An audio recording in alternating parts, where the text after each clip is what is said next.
तर नमस्कार मित्रांनो, आपली सुरुवात झाली ती आज आपल्या गाडीच्या बिलापासून. तर आपल्याला आज 6 इंचीचा माल आहे, 250 ब्लॉक आपल्याला हे पोयगावला पोच करायचे. आपण मग आपली गाडी घेऊन आलतो आपण लोणीत. तर लोणी तिथं रस्त्यातच जयंती चालू होती, मग आपण टर्न मारून गेलो पुढं नाही का.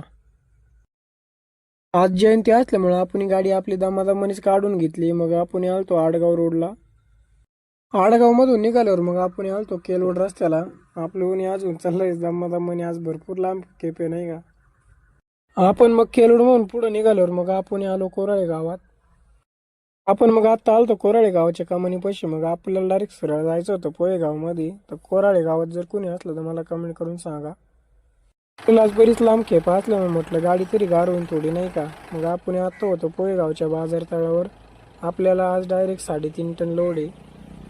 आपण मग आपली गाडी घेऊन बाजार तळापासून पुढे निघालो होतो. मग आपण आलतो पोहे गावात. हे पोहे गावाचे का तुम्ही बघून घ्या नाही का. पोहेगाव मधून आपण मग गिरायकाकडे आलतो. तर या गाड्यांमध्ये आता गिरायक कुठं सापडतं काय माहिती. आपली गाडी तर फुल भरेल होती नाही का. मग मी तोवर खाली घरी तर तुम्ही फॉलो करून घ्या. आपली गाडी आज झाली मग